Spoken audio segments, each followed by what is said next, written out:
Doctor ইউনূসের গ্রামীণ সাম্রাজ্যে হামলা, এই খবরটা সকল মিডিয়ায় আপনারা ইতিমধ্যে দেখেছেন। যে গ্রামীণ সাম্রাজ্য বলতে আমরা কি বুঝাইতে চাইতেছি, যেমন ধরেন গ্রামীণ ব্যাংক, গ্রামীণ টেলিফোন। তো ডক্টর ইউনূস ক্ষমতায় আসার পরপরই আপনারা জানেন যে এই গ্রামীণ সাম্রাজ্যটাকে উনি জনগণের জন্য কিছু করার আগেই, দায়িত্ব পালন করার আগেই এই গ্রামীণ সাম্রাজ্যটাকে পাকাপোক্ত করেছেন। উনি ক্ষমতায় আসার পরপরই গ্রামীণ ব্যাংকের 2029 সাল পর্যন্ত সরকারি কর বা সুদ মকুব করে নিয়েছেন। ওনার নিজের 606 কোটি টাকা, 666 কোটি টাকা এটা মকুব করাইছেন। আরো 200-300 মামলা ছিল যেটা শ্রমিকরা করেছিল, হাজার হাজার কোটি টাকা তাদের দাবি ছিল, সেগুলো সব শেষ করেছেন। তারপরে গ্রামীণ নামে বাংলাদেশে আরো অনেক বড় বড় প্রতিষ্ঠান উনি নিয়েছেন, গ্রামীণ বিশ্ববিদ্যালয়, গ্রামীণ ওয়ালেট, গ্রামীণ অনেক কিছু আর কি, গ্রামীণ শক্তি টক্তি মিলেয়া অনেক কিছুই উনি নিয়েছেন। এখন এসব দেখা জনগণ বা বিভিন্ন রাজনৈতিক মহল বা বিভিন্ন গোষ্ঠী এখন গ্রামীণ মানেই ডক্টর ইউনূস, এখন স্বভাবত কারণেই এগুলো প্রতিষ্ঠান তার টার্গেটেড হয়ে গেছে। তো আমরা ইতিমধ্যে খবর পেয়েছি যে গ্রামীণ যেটা তাদের হেড অফিস মিরপুরে, সেখানেও 2 দফা হামলা হয়েছে। মানিকগঞ্জে গ্রামীণ ব্যাংকের একটা শাখায় আগুন দেওয়া হয়েছে, হামলা হয়েছে। সবচেয়ে বড় হামলা হয়েছে কুমিল্লা চান্দিনায়, সেখানেও একটা ব্রাঞ্চে, চান্দুরা ব্রাঞ্চে আগুন দেওয়া হয়েছে। সেখানে পিছনের জানালা ভেঙে পেট্রোল দিয়ে আগুন দেওয়া হয়েছে। কাগজপত্র, ডকুমেন্টস অনেক কিছু পুড়ে গেছে, কিন্তু সেখানে লকারে অনেক টাকা পয়সা ছিল, সেগুলো নাকি ক্ষতি হয় নাই। এক সাক্ষাৎকারে ওসি সাহেব বলেছেন, বা ওই ব্যাংকের ম্যানেজারও বলেছেন, সেখানে সাধারণ ডায়েরি করা হয়েছে। তো টাকা লুটপাট হয় নাই, ভোল্ট ভাঙে নাই, আগুন নিভানো হয়েছে, কিন্তু সেখানেও আগুন দেওয়া হয়েছে। তো দেখ, ডক্টর ইউনূসের ভাগ্য ভালো যে টাকাগুলো পুড়ে নাই বা লুটপাট হয় নাই, কারণ সুদের কারবারের টাকা ওইসব ব্রাঞ্চে অনেক টাকা থাকে, যেখানে প্রতি সপ্তাহে নিয়মিত সুদের টাকা কালেকশন হয় সারা দেশে। এখন কথা হলো, কে করতেছে এগুলো বা কারা করতেছে, এটা আমরা এখনো জানি না। এটা যে আওয়ামী লীগই করতেছে বা অন্য কোনো গোষ্ঠী করতেছে সেটা জানি না। তবে একটা জিনিস আমরা জানি যে ডক্টর ইউনূস রীতিমতো আতঙ্কিত, বা আতঙ্কিত হওয়ার কথাই। যে ডক্টর ইউনূস ক্ষমতায় আসার পরে যেভাবে গ্রামীণকে পাকাপোক্ত করেছে এবং হাজার হাজার কোটি টাকার সুবিধা নিজের চেয়ারে বসে নিজ কলমে যখন উনি নিয়েছেন, এই জিনিসটা কি ডক্টর ইউনূস অনুভব করতে পারছেন কিনা জানি না, যে এটাকে সারা দেশের মানুষ ভালো চোখে দেখে নাই। কিন্তু এখন যারা আগুন দিতেছে এরা কোন গোষ্ঠী এটা আমি জানি না, কিন্তু একটা কথা হলো কি, যে অন্যান্য ব্যাংকের চাইতে কিন্তু গ্রামীণ ব্যাংকের বিষয়টা হলো ভিন্ন সম্পন্ন। যে গ্রামীণ ব্যাংকে সুদ নেওয়া হয় 2 থেকে 3 গুণ বেশি, অন্যান্য ব্যাংকের চাইতে 2-3 গুণ বেশি সুদ নেওয়া হয়। আবার আমরা তো এটা কখনোই পছন্দ করি না। এটা হলো বর্তমান সভ্যতার যুগে একটা চরম অমানবিকতা। এটা হলো সুদের ব্যবসা করা ডাইরেক্ট, তাও সুদের মধ্যে একটা লিমিট আছে।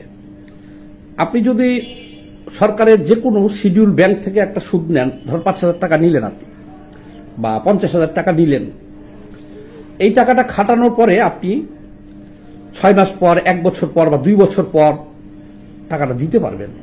2 বছর পর বা 3 বছর পর টাকাটা আপনি শোধ করতে পারবেন একবারে। আর গ্রামীণ ব্যাংকের সিস্টেমটা হলো, যেদিন আপনাকে টাকা দিবে পরের সপ্তাহ থেকে সুদে আসলে আপনাকে 1 সপ্তাহ পর থেকেই লভ্যাংশের একটা অংশ, সুদের আর আসলের একটা অংশ হিসাব করে প্রতি সপ্তাহে আপনাকে দিতে হবে। যদি না দিতে পারেন, না কোনো শব্দ এই গ্রামীণ ব্যাংকের ডিকশনারিতে নাই। আপনার ঘরের টিন বেচতে হবে, গরু বাছুর থাকলে বিক্রি করতে হবে, না হলে আবার অন্য কোন মহাজনের থেকে সুদ আইনে হলে দিতে হবে আপনাকে। আর না দিলে পারে আপনার এই যে কয়দিন আগে খুলনায় দেখেছেন, এই সপ্তাহে এক গৃহবধূ, এটা অবশ্য অন্য একটা সুদের প্রতিষ্ঠানে, কিস্তি দিতে পারে নাই, তো তার কানের স্বর্ণের দুল নিয়ে গেছে আর কাঁসার একটা বদনা নিয়ে গেছে তার। এটা ব্যাপক ভাইরাল হয়েছে ফেসবুকে, আপনারা দেখেছেন। তো এই যে ব্যাংকের কথা বলতেছি, যে সারা দেশে গ্রামীণ ব্যাংকের শুধু সদরে যে অফিসগুলো আছে এগুলো ভাড়া দিয়ে নেওয়া, আর বাকি সব অফিস কিন্তু তার গ্রামে গঞ্জে এবং ভাড়া ছাড়া। ওই যাদের কাছে কারবার করে, সুদে টাকা লাগায়, উঠায়, তাদেরই একটা বাড়ি ঘরে সাইনবোর্ড লাগিয়ে ওই ইউনিটে ওটা ব্যবহার করে। কাজেই ডক্টর ইউনূসের এখন যে অবস্থা দেখতেছি, যদি এই অবস্থা চলতে থাকে, ডক্টর ইউনূসের এই গ্রামীণ সাম্রাজ্যে নিরাপত্তা দেওয়ার মতো কোনো ক্ষমতা বাংলাদেশ সরকারের নেই, যে সরকারই আসুক নাই। কারণ কি, এই যে বললাম, এই গ্রামীণ ব্যাংকটা একেবারে প্রত্যন্ত গ্রামে গঞ্জে বিভিন্ন জায়গায় বেশি, শহরে তো নাই গ্রামীণ ব্যাংক, গ্রাম অঞ্চলে এদের টার্গেট হলো ছিন্নমূল গরিব মানুষগুলোকে টার্গেট করা।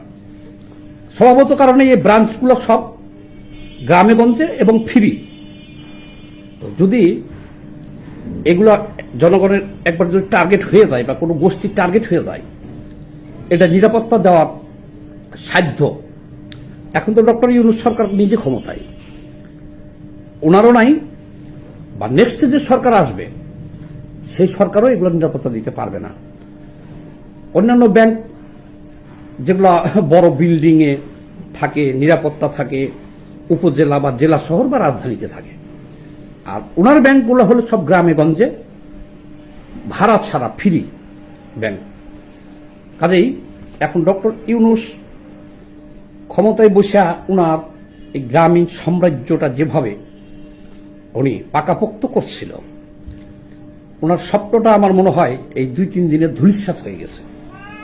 কে করেছে, কারা করেছে, কোন গোষ্ঠী করেছে, এটা আমরা এখনো জানি না, কিন্তু এইটুকু অনুভব করতে পারি যে ওনার ক্ষমতায় আসার পরে গ্রামীণকে যেভাবে সারা দেশে বিস্তৃতি বা শক্তিশালী করেছে, বা যেভাবে অনৈতিকভাবে সরকারের কোষাগার থেকে সুযোগ সুবিধা নিয়েছে, এটাকে যদি ভালো চোখে দেখে না থাকে, জনগণ যদি অন্য চোখে দেখে, বাঁকা চোখে, তাহলে এটাকে ডক্টর ইউনূস কয়দিন থাকবো ক্ষমতায়? উনি থেকেই তো পারতেছে না, আর সম্ভব না। আর পরবর্তী কোনো সরকারও এসে এগুলোকে নিরাপত্তা দিতে পারবে না। তাহলে এগুলো থাকার একমাত্র ভিত্তি ছিল কি, জনগণের দ্বারা নিরাপত্তা। জনগণ নিরাপত্তা দিলে গ্রামীণ যা কিছু আছে বাংলাদেশে নিরাপত্তা পাবে। কিন্তু জনগণ যখন ডক্টর ইউনূসকে ক্ষমতায় বসা, উনি সব করুক, কিন্তু যখন ওর নিজের এই প্রতিষ্ঠানগুলোকে অনৈতিক সুবিধা দেওয়া শুরু করেছে, তখন জনগণ এগুলোকে ভিন্ন দৃষ্টিতে দেখছে, এবং তার এই গ্রামীণ সাম্রাজ্যে যেভাবে ধস নামছে, এটা দিয়েই তো তার সব, যে অন্যান্য ব্যাংকের থেকে 4 গুণ 5 গুণ করে সুদ নিয়ে সেই টাকা দিয়ে পরে গ্রামীণ ফোন করা, গ্রামীণ শক্তি করা, আরো গ্রামীণ 20-30টা প্রতিষ্ঠান করা, এবং নোবেল কিনে আনা, সব কিন্তু এই গ্রামীণ থেকেই। তো দেখা যাক ডক্টর ইউনূসের গ্রামীণ সাম্রাজ্য কাদের নজরে পড়ছে, আর এটা ডক্টর ইউনূস কিভাবে রক্ষা করে, আমাদের এটা জানতে